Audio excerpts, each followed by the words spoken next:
Going much shorter with the next two parts of this episode, starting with Bionic Commando. There are 4 games with this name: the well-liked 1988 NES game, a 1992 Game Boy game, the not well-liked 2009 reboot, and the one I'm playing, the original 1987 arcade game I've never seen anyone talk about. This is my first time playing a game in this series, and I'm playing it on Capcom Classics Collection Volume 1. At the time, outside of Japan, this game has been marketed as a sequel to another Capcom arcade game simply called Commando, but in truth they have no connection. The game is set 10 years after a new world war. I've got to enter an enemy's base and stop them firing missiles.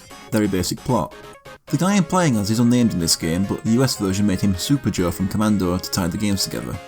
I start the game having just parachuted into a forest. I can run and shoot, but I can't jump. To move vertically, I have to use my bionic arm to grab platforms and lift myself up. I can shoot the arm forwards, upwards and diagonally. Enemies are mainly the enemy soldiers, some with guns, some with bayonets. I can also antagonise a bee's nest, but it's not a good idea because you die in one hit. When you die, you parachute back onto screen in the position it was when you died, so no restarting the level. I keep climbing and blow up this electric fence? Cage? I keep making my way up the trees until I see a sign pointing to the enemy's base. Also, this guy saw me waiting for him to move and jumped down on top of me to kill me. I get further up and a soldier dressed as a flying squirrel glides into me and takes me out. We all have 3 lives, but unlimited continues with no lost progress. Soon after, I've reached the top of the level and just have to keep going across to the right of the screen to reach land. After that is a big sign telling me it's the end of stage 1. That was just 2.5 minutes. I also get an extra life from the score bonuses, but it doesn't really matter. The sign kindly lets me know that stage 2 is the forefront. I'm waiting for the enemies to get down so I can kill them and see if they get up and across this bridge. But one bayonets me into a pit and I just end up parachuting onto it anyway. There are also soldiers who lay on their stomachs while shooting, which is a problem at this point because I just incorrectly assume that because I can't jump, I can't crouch. Next part is climbing this fortress avoiding cannon fire, or failing to avoid cannon fire. A lot of the time my deaths are what cause my progress, reviving me higher up in the level. As I get higher, searchlights start shining down on me and more guns show up to kill me. I then waste my post-death parachute by dropping myself right between the 2 platforms, landing me in the spot I died. This whole time I'm seeing more guns parachuting through the level, but I just never get the chance to grab them. Now I'm getting suicide bombers charging at me. A little later I reach the searchlight itself, but it can't be destroyed. Not that it matters since I'm past it. I'm just about to grab a new gun, but then I grapple up to the top platform above to deal with this huge guy throwing crates down. After that it's just going to the right, taking down one more big guy to beat the level. Stage 3 is Infiltration. I start by dropping down this large hole into a sewer.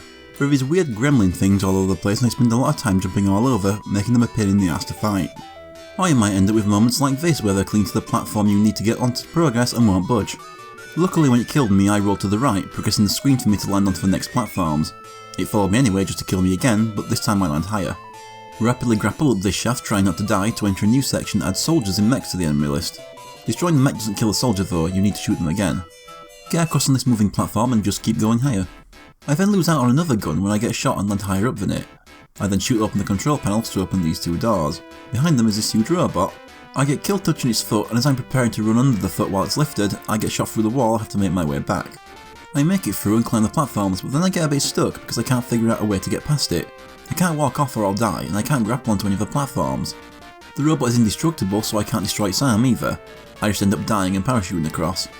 There's another next to it and I finally shoot down one of those guns only for it to land in the same space as its arm, preventing me from getting it again. Lucky for me, I land below it and can grapple it to myself. But all enemies in this bit die in one hit, so it doesn't make any difference anyway. And when I finally do find an enemy that takes more than one shot, they kill me and I lose the gun. I open another door and keep going, leaving this cavernous area. There's now officers to deal with, but they aren't much of a problem. They take a few shots though. And that's the end of stage 3. This level was much longer than the last 2, taking me 3 times as long. It was also 3 times more a pain in the arse. Now for stage 4, the control tower. To start with, I just have to blow up control panels on the 2 floors here to open the next door. I also find a new gun that I actually grabbed the first time. It fires large red exploding bullets. It helps me quickly take out my first flamethrower soldier before a bullet sneaks in from diagonally below and takes it from me. Also, flamethrowers go through doors but my bullets don't. I picked up what looks like another new gun too, but I never found out what it does because after the doors I'm riding this lift up while fighting a guy in a helicopter dropping bombs on me. I never defeated him because he would just keep dive bombing me until the lift reached the top and he left. There's more though in this next part that I can't deal with. At this point I'm just desperately climbing diagonally to get away from these guys, using every death to inch a little further forward. Then it's desperately climbing straight up until I see the sign for the end of the level, but these helicopters and mechs keep me pinned in one corner.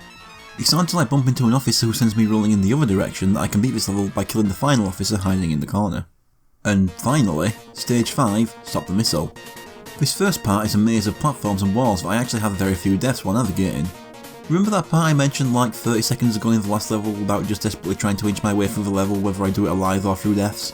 Well, that's what I'm doing in this missile silo. No new enemies, just a lot of the more annoying ones. There's a countdown going on at one point, but I never pay any attention.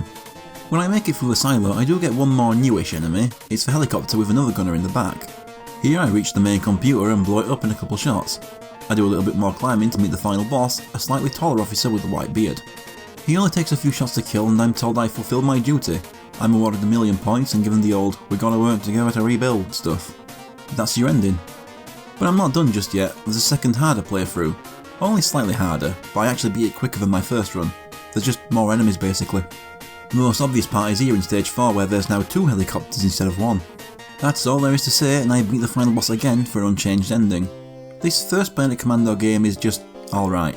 Didn't have a great time, but it's so short I didn't get sick of it either. You could probably tell by how little I had to say about it. It's basically just a load of enemy spam without a jump to make it manageable. I can see why no one talks about this one and just skips to the NES game. I'll have to get to that one myself someday too.